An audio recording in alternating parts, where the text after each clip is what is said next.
Personal finance practice problem using Excel. Retirement plan worksheet.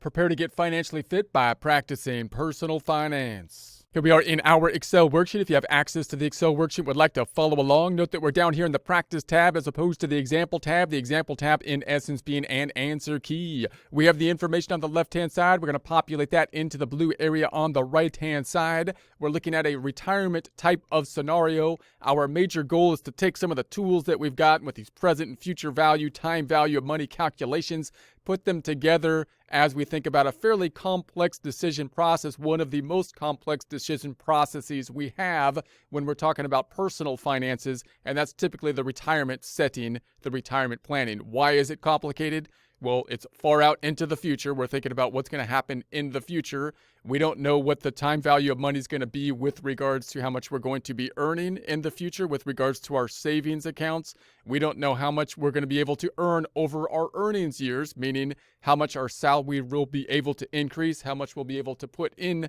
to the savings account. We don't know exactly what our life expectancy will be. So we have a lot of unknowns that we kind of have to put into a scenario. Many of those unknowns being specific to us, which is why when you think about a standard cookie cutter type of retirement plan, calculator, none of them are going to be that great really because they're going to be hard to understand because they're going to make a lot of assumptions that you may not see transparently. And also, there's so many different variables that it's hard to know what exactly is going on with, a standardized type of thing. So if you can take some of these tools and put them into a worksheet, then you can customize your retirement plan a little bit more easily, and you might also be able to get a better grasp of what is actually happening with it. Also, you can make some more customizations with your Excel worksheet by changing the data for different scenarios and then update it and whatnot as you work with it. So we're just going to use some of the tools to basically practice some of the concepts with relation to a retirement plan that you might then take and then put together and put a more customized plan for yourself on. So here's going to be the basic data. We're going to say first we got the retirement age. And remember, there's two kind of things that you got to keep in mind when you do the retirement. One is at the point in time that you retire, you're no longer earning money through your earnings, through revenue, although you have earnings from your savings. And then your nest egg is going to be going down at that point in time. Although you'll still be generating revenue, you're going to be pulling more money out than you're generating. So the question is, how much nest egg, how much money do you need in order to last you the rest of your life to live in the comfort that you want to be living in? That's kind of an annuity calculation that you got to get to that point. Then you can think about during your earning years, how much you would have to put away, say on a yearly basis or so on, to get to that point in time at the retirement point to have enough that you can then eat into it going forward. Okay, so here's our information. We got the retirement age we're going to assume is at 60. We're going to assume we live to 100. We're going to live to 100. You got the yearly spending at $75,000. Now note, this is another unknown kind of component because you might look at your current spending and estimate what you're going to need to spend at retirement. And then you might actually do a time value of money calculation accounting for inflation, which is like 1 to 3%, to think about how much you can spend to earn the same amount or live the same way you're currently living now. So that's another thing you can kind of consider. We're just going to assume $75,000. We're pulling out $75,000 a year at retirement.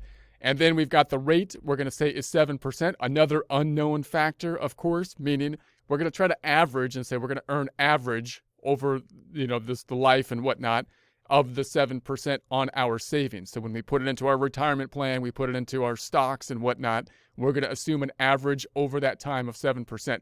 Now, note, people will argue what that percent can be and whatnot, but if you're investing over a long term, then you're more likely to get a reasonable kind of average percent over that time period. So you can talk to your financial people to see what that percent will be.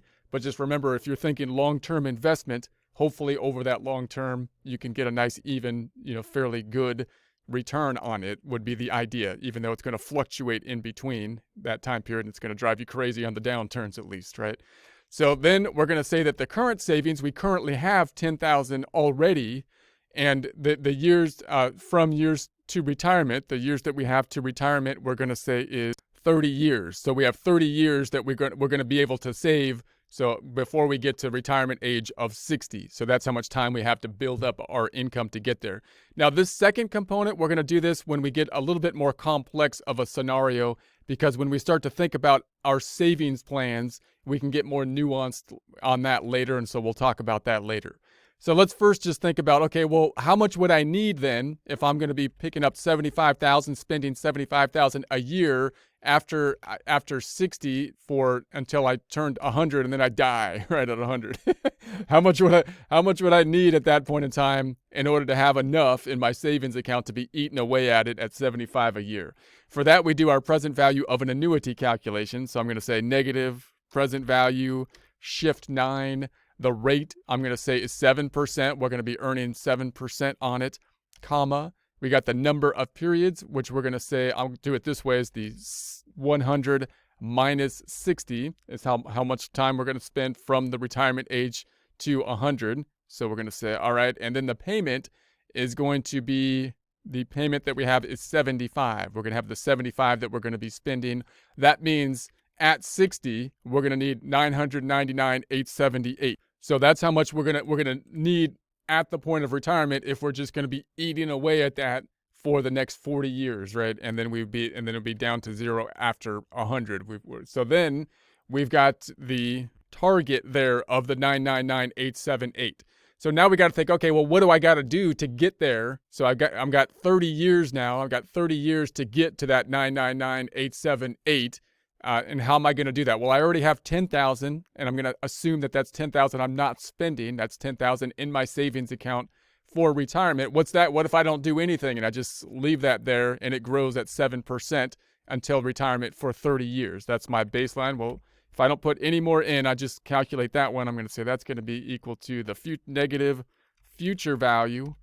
The rate is going to be that 7%. We're going to imagine it grows at the 7% again, comma. We're going to say the number of periods is going to be 30. We've got 30 years for that to grow before we get to 60. And then comma, the payment is going to be then the 10,000. 10,000. So there we have that. That means that, hold on a sec, it's not a payment. Let me delete that. It's not a payment. That would be an annuity. We're going to say comma, comma, the present value, because I'm not putting this in every year. That's how much we currently have. That would be the present value. There we have it. That would give us a future amount at 60 of 76,123.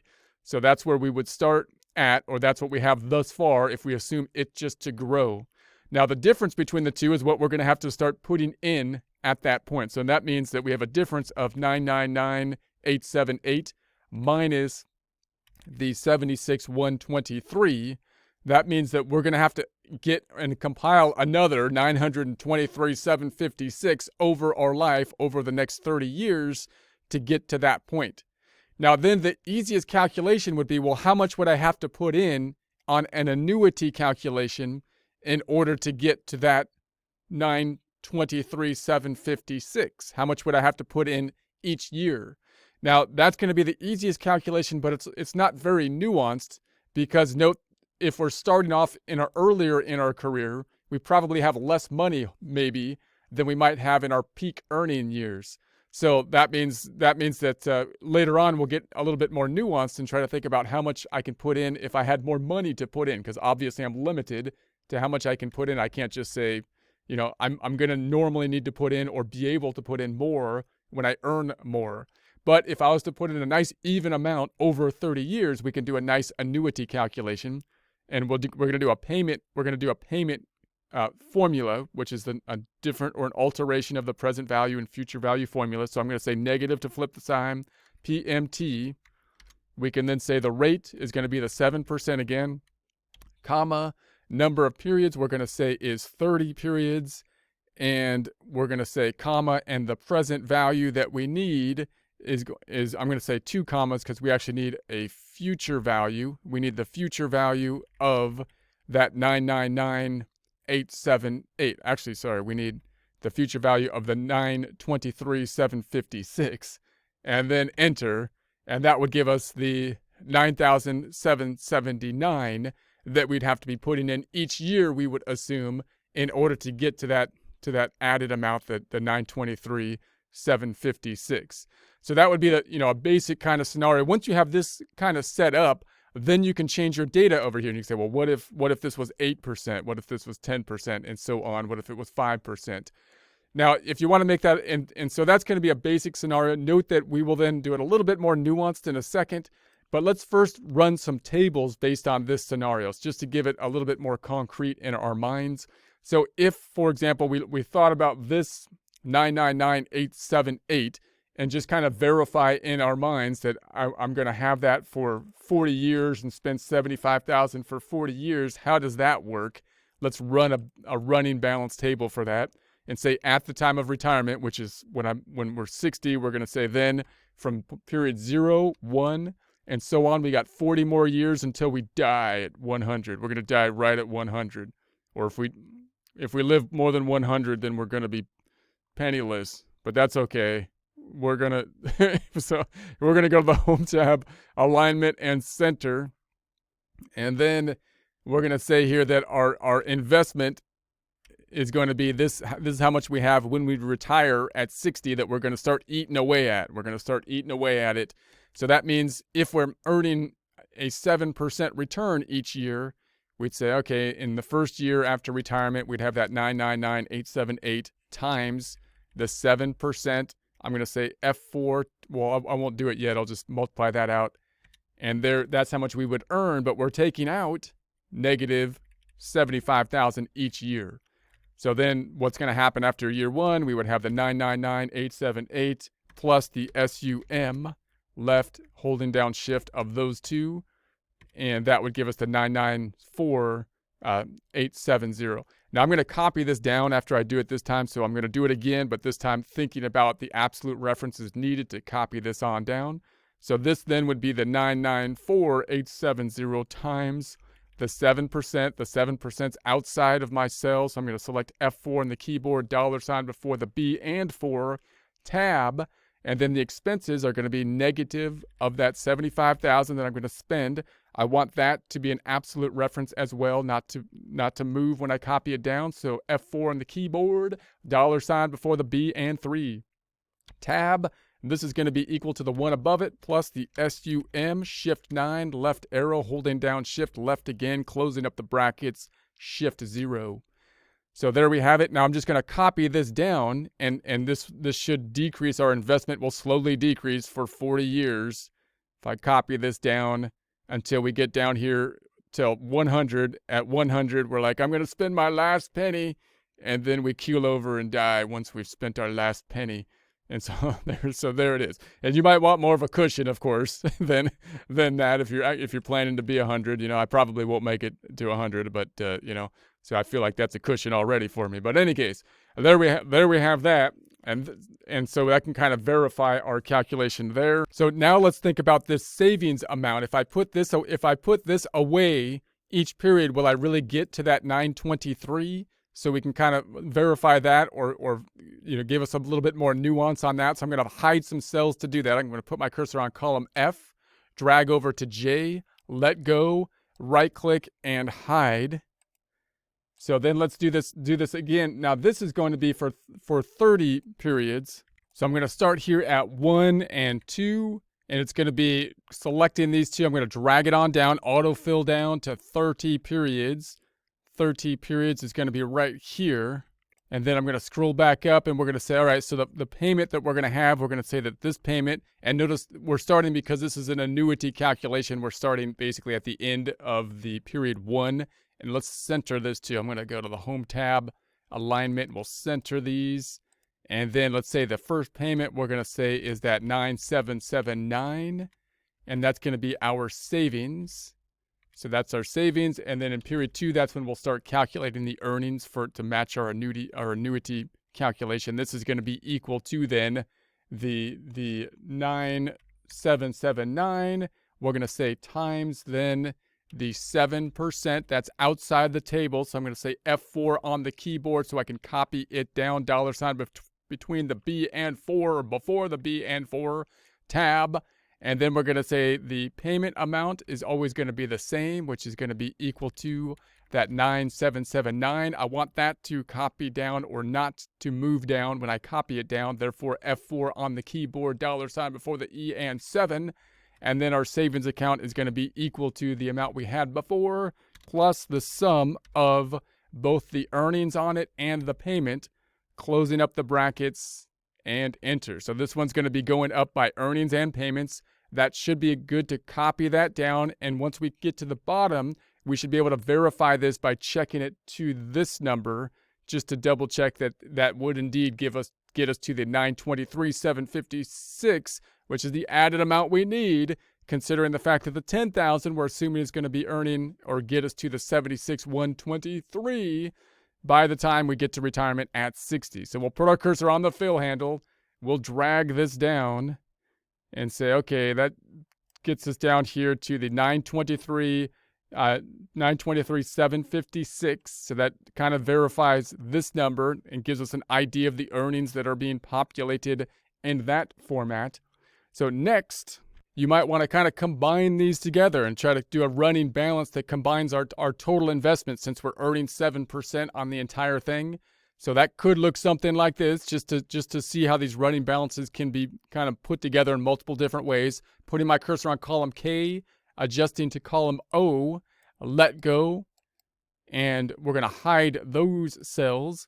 So now I'm going to try to get back to this number up top, and I'm going to include the fact that we already have the 10,000 at time period 0, and see if we can basically do our running balances and get to that number. So let's start with, in this case, we're going to start at time period 0, which means we have the investment already in place of the 10,000, and we're going to assume we're earning the 7% on that. So I'm going to then have period 1 and period 2. We'll drag this on down, auto-filling that down. We're going to say dragging that on down to the 30 periods. Let's center that, home tab, alignment, and center. So then the interest can be calculated as that 10,000, the prior balance, times the 7% earnings, which we want to make an absolute reference, so I can copy it down by selecting F4 on the keyboard, $ before the B and 4. And then we're going to say the payment now starts here. This payment is going to be equaling this 9779 that we're going to be putting in each year. Selecting F4 on the keyboard so we can copy that down and it stays at the same cell. Then the investment is going to be the 10,000 plus the sum of the amounts to the left, shift left again, and hold down shift and 0. And then we should be able to copy that down and hopefully get to this 999,878 by using their autofill feature. So there we have the 999,878. We kind of combined them together on our table to look at our earnings. Let's hide these cells by going from P. I'm going to put my cursor on P and scroll on over to T. Let go, right click, and hide these cells. Now, the other way you might think about this is you might say, well, this is good, but I don't think I'm going to be able to put the same amount in each year. What if I don't start putting larger amounts into later years, which most people have to do? I can't start putting that big amount in my early years. I don't have the money, but maybe later I can put in more money. And so what if I put together a scenario like this? I'm going to say, well, for the next 30 years that I have until I get to 60, I'm going to say that my earnings for years 1 through 5 are going to be 45,000. Years 6 through 10 are going to be 55,000. And then 11 through 20, 55,000 for 6 through 10, 11 to 20, there's going to be 65, and then from 21 to 30, I'm going to be earning 75,000. Now, if that's the case, I would be able to afford possibly putting more money in the later years of my work life than the early years, and I might want to take that kind of nuance into consideration. One way we might take it into consideration is to say, okay, what if I try to put some percent into retirement? Let's just pick a percent here. I'm going to choose like 5%. That I'm going to put in of my earnings to start with, and then I'll run my running balance table, and then I'll try to change that cell using goal seek to whatever it needs to be in order to get to my objective, which is going to be, in this case, that 923,756. So let's see how this might work out. So we got our same 30 years here. We got 30 years. I can't use an annuity now because it's complex. So I'm going to have to use the future value of 1 type of calculations we can do this in a couple different ways. So let's try this. Let's say if I go 1, 2, I select those two and I copy that down to my 30 years here. This one will actually be the total down here, so I'll total it up down below. And then let's go ahead and center these. I'm going to select these items and center that. Home tab, alignment, and center. So there we have that. And then let's put our income down on each line item. Now you don't need this, like you could take your data from over here, but I'm gonna try to pick up my income by saying this is going to be equal to, this is what I imagine we're earning each year. I'm going to select F4 on the keyboard and just copy that on down for 5 periods. I'll copy that down for 5 periods. And then I'll try to figure out where I will be on a future value from a year-by-year basis. Now, you might say that looks like an annuity for 5 periods. We could use a combination of annuity and future value of 1. We'll take a look at that in a second as well.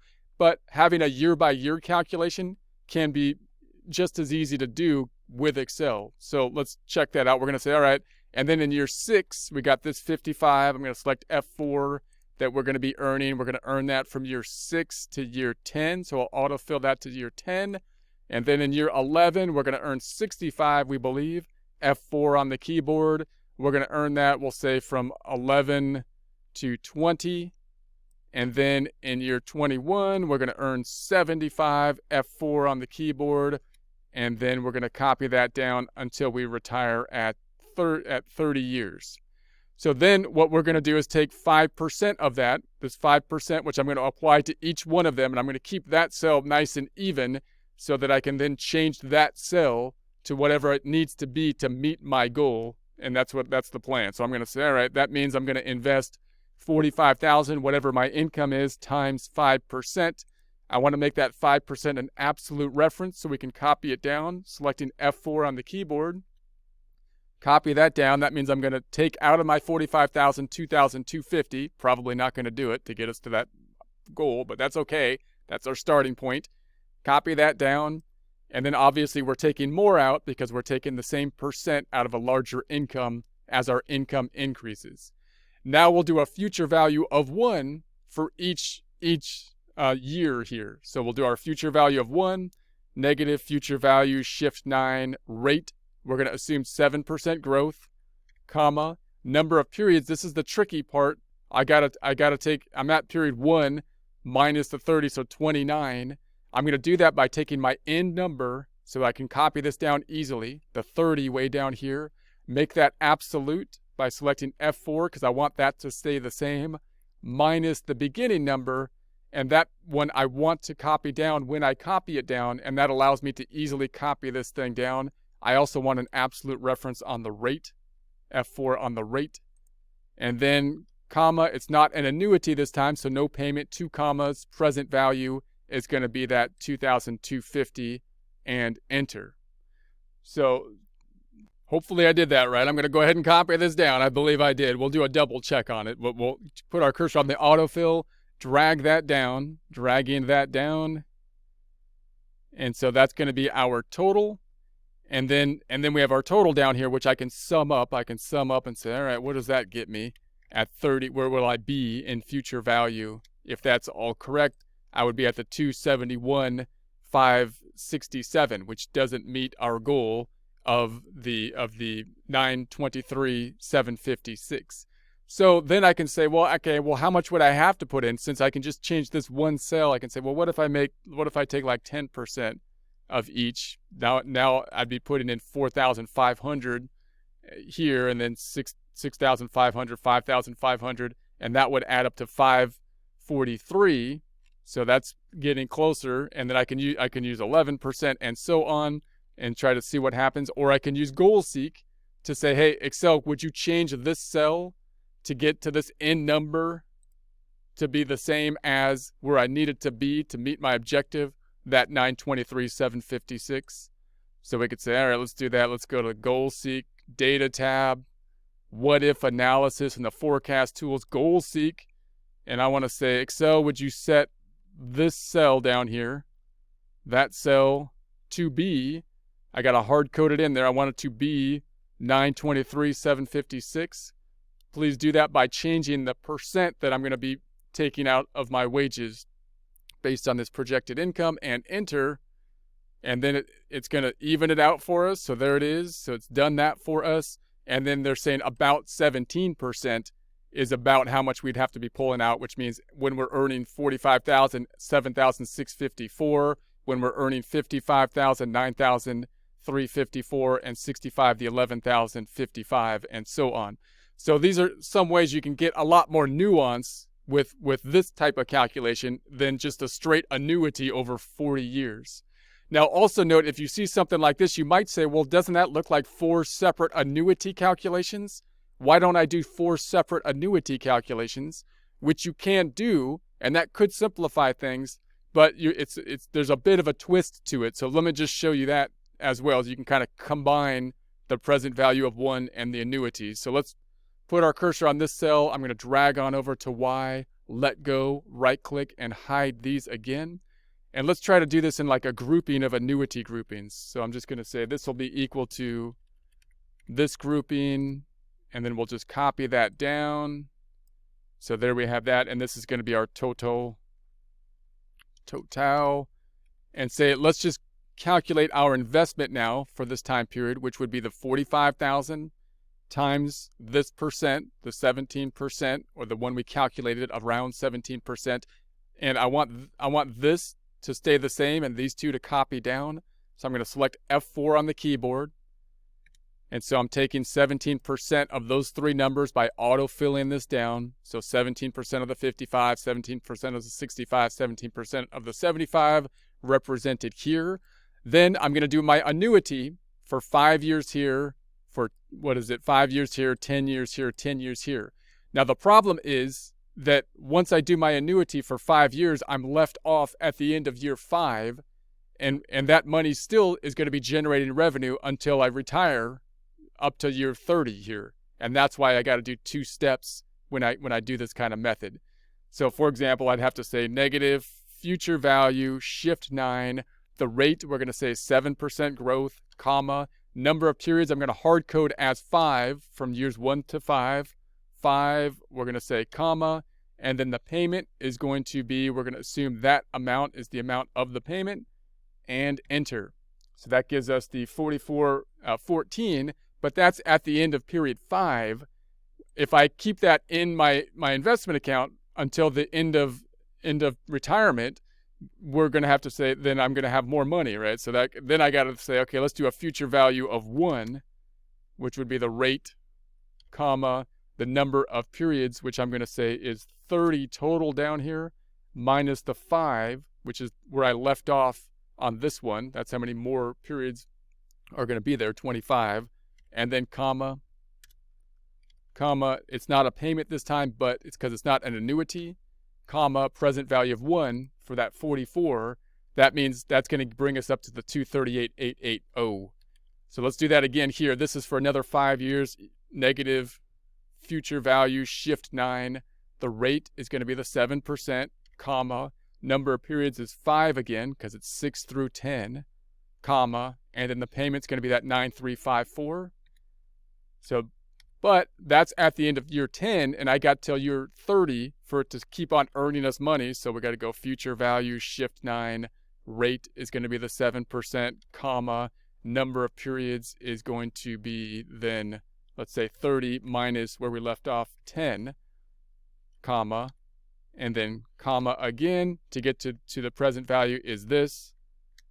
And so there we have it. So we at actually 208,167, and then this one, negative future value, shift 9, rate 7%, comma, number of periods is 10 now, 11 to 20, comma, payment is going to be that 1155, and then I've got another 10 years to get to 30 here, so negative future value, shift 9, rate 7%, comma, number of periods, I'm going to say 30 minus the 20, which is where we left off, or 10, comma, not a payment because this is not an annuity, comma, the present value is that 152,742, enter. One more time, negative future value, shift 9, rate 7%, comma, number of periods is 10, comma, payment 12,756, and that's going to end at period 30, so nothing else needs to happen. summing that up. That's another way we can get to that 923,756 that we got here. So you might see it grouped in that format. And this is a little bit easier to look at this way as well, although the running balance for 30 periods was just as easy to construct, and you can get more nuanced in your calculations. And then of course you could change these and say, well, what if I made, 8%?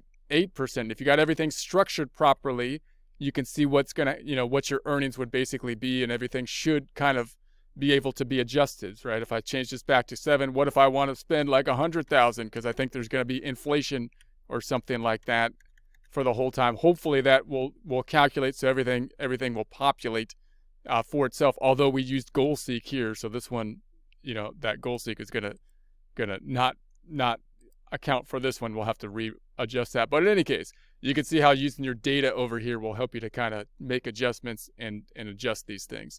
Let's go ahead and unhide some cells. We're going to put our cursor on E to the AA, right click, and unhide. So like I say, the basic idea is you can do a general kind of concept for your projections in this format, but this doesn't give you a lot of nuance. And this in particular limits you to the fact that you're not going to be able to put in an even amount each year. And then you can try to project what your earnings will be in the future and how much you're going to put in. And you can kind of get a feel of the cost of you waiting later till you put in money. Because if you put money later in towards retirement, you're not getting the earning that you would have if you put it in early.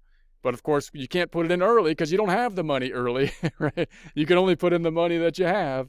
And you can kind of balance those two things out when you get a more nuanced type of calculation. And that obviously means you got a more complex type of table, and you might have to move from an annuity calculation to like future value of 1 to mull that kind of thing over.